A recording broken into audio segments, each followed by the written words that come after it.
Demokrat merasa dikhianati karena kesepakatan Ketua Umum PKB Muhaimin Iskandar atau Cak Imin berpasangan dengan Anies Baswedan di Pilpres 2024. Sekretaris Jenderal Partai Demokrat Teuku Rifki Harsha menjelaskan penunjukan tersebut merupakan pengkhianatan terhadap semangat perubahan dan pengkhianatan terhadap piagam koalisi yang telah disepakati oleh ketiga partai. Selain itu, Partai Demokrat akan segera menurunkan baliho-baliho yang memuat gambar Anies Baswedan di seluruh wilayah. Ya benar, gambar Anies Baswedan akan di-take down, kata anggota Majelis Tinggi Demokrat Syarif Hasan saat dikonfirmasi, Kamis, tanggal 31 Agustus tahun 2023, malam. Wakil Sekretaris Jenderal, Wasekjen, Partai Demokrat Johnson Sitindaun pun bersuara. Johnson menyatakan jika kerjasama politik Demokrat dalam koalisi perubahan berakhir sampai di sini, mereka ikhlas dan mengucapkan selamat kepada Anies. Johnson pun menyinggung sikap Demokrat yang selama nyaris 1 tahun kebelakang konsisten berada dalam koalisi perubahan. Demokrat juga menolak setiap godaan yang datang, dan tetap bertahan dalam koalisi perubahan bersama PKS dan Nasdem untuk mengusung Anies Baswedan. Semampu kami, hampir 1 tahun ini, kami sudah berusaha membuat koalisi perubahan ini bertahan. Termasuk banyak godaan datang kami tolak, kata dia.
Pimpinan DPP Partai Demokrat merasa dikhianati karena kesepakatan Ketua Umum PKB Muhaimin Iskandar atau Cak Imin berpasangan dengan Anies Baswedan di Pilpres 2024. Sekretaris Jenderal Partai Demokrat Teuku Rifki Harsha menjelaskan penunjukan tersebut merupakan pengkhianatan terhadap semangat perubahan dan pengkhianatan terhadap piagam koalisi yang telah disepakati oleh ketiga partai. Selain itu, Partai Demokrat akan segera menurunkan baliho-baliho yang memuat gambar Anies Baswedan di seluruh wilayah. Ya benar, gambar Anies Baswedan akan di-take down, kata anggota Majelis Tinggi Demokrat Syarif Hasan saat dikonfirmasi, Kamis, tanggal 31 Agustus tahun 2023, malam. Wakil Sekretaris Jenderal, Wasekjen, Partai Demokrat Jansen Sitindaun pun bersuara. Jansen menyatakan jika kerjasama politik Demokrat dalam koalisi perubahan berakhir sampai di sini, mereka ikhlas dan mengucapkan selamat kepada Anies. Jansen pun menyinggung sikap Demokrat yang selama nyaris 1 tahun kebelakang konsisten berada dalam koalisi perubahan. Demokrat juga menolak setiap godaan yang datang, dan tetap bertahan dalam koalisi perubahan bersama PKS dan Nasdem untuk mengusung Anies Baswedan. Semampu kami, hampir 1 tahun ini, kami sudah berusaha membuat koalisi perubahan ini bertahan. Termasuk banyak godaan datang kami tolak, kata dia.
Pimpinan DPP Partai Demokrat merasa dikhianati karena kesepakatan Ketua Umum PKB Muhaimin Iskandar atau Cak Imin berpasangan dengan Anies Baswedan di Pilpres 2024.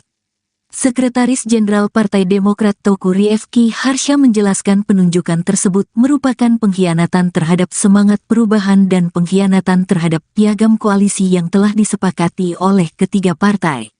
Selain itu, Partai Demokrat akan segera menurunkan baliho-baliho yang memuat gambar Anies Baswedan di seluruh wilayah. Ya benar, gambar Anies Baswedan akan di-take down, kata anggota Majelis Tinggi Demokrat Syarif Hasan saat dikonfirmasi, Kamis, tanggal 31 Agustus tahun 2023, malam. Wakil Sekretaris Jenderal, Wasekjen, Partai Demokrat Johnson Sitindaun pun bersuara. Johnson menyatakan jika kerjasama politik Demokrat dalam koalisi perubahan berakhir sampai di sini, mereka ikhlas dan mengucapkan selamat kepada Anies. Johnson pun menyinggung sikap Demokrat yang selama nyaris 1 tahun kebelakang konsisten berada dalam koalisi perubahan. Demokrat juga menolak setiap godaan yang datang, dan tetap bertahan dalam koalisi perubahan bersama PKS dan Nasdem untuk mengusung Anies Baswedan. Semampu kami, hampir 1 tahun ini, kami sudah berusaha membuat koalisi perubahan ini bertahan. Termasuk banyak godaan datang kami tolak, kata dia.